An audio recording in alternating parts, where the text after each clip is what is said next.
مساء الفل أو صباح الفل يا حلوين على حسب التوقيت اللي بتتفرجوا عليا فيه دلوقتي. تعالوا نعمله كشري أصفر وكبدة اسكندراني. أنا هنا حطيت مقدار الرز قد مقدار العدس. في ناس بتحب تكتر في العدس أكتر براحتها، أنا بحب أحط المقدارين قد بعض.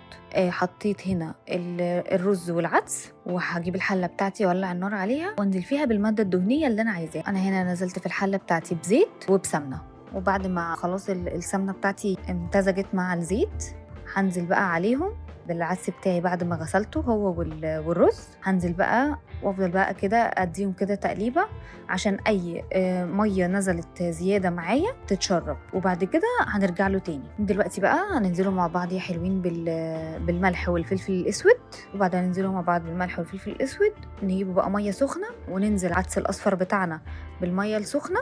زودي مقدار نص كوبايه ميه زياده فوق المعيار بتاع الرز والعدس. يعني لو عامله مقدار مثلا كوبايه رز وكوبايه عدس، حط في الحله مقدار كوبايه ونص. زودي فوق معيار ال الكشري الاصفر.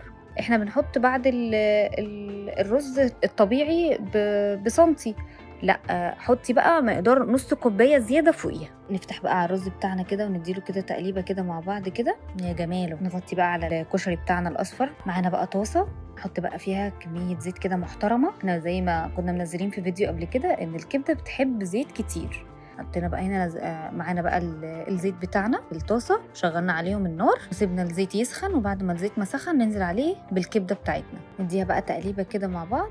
بعد ما ندير بقى تقليبه كده مع بعض خلاص وبدا يغير لونه، ننزل بقى عليه بقرن فلفل حامي، وبعد كده هننزل بالملح، وبعد كده ننزل بالفلفل الاسود، وبعد كده هنزل بالشطه. والشطه حطي المقدار اللي انت عايزاه، عايزه كتير عايزه شويه براحتك. انا بعادل ما بين الشطه وقرن الفلفل. ننزل بقى هنا بمعلقتين توم كبار كده حلوين، نقلب بقى كده ونمكس بقى كده كل الحاجات دي كده مع بعض، التوابل كلها كده مع الكبده والفلفل وكله والثوم، نقلبهم كده مع بعض، وبعد كده نسيبهم بقى يستووا. طبعا الكبده ما بتاخدش وقت خالص خالص على النار، الكبده بتاخد تسويه في الوقت حبه صغيرين علشان ما تشدش معانا. كده خلاص الكبده بتاعتنا خلاص خلصت، هنطفي بقى عليها النار. وبكده يا حلوين الفيديو بتاعنا خلاص بيكون خلص. عرفنا خلاص الكشري الاصفر بتاعنا، حطينا جنبه طبق مخلل، طبق الكبده بتاعنا خلاص بقى جاهز. اشوفكم في فيديو جديد على خير، وما تنسوش اللايك والشير، ودعوا لي من قلبكم بالخير. سلام.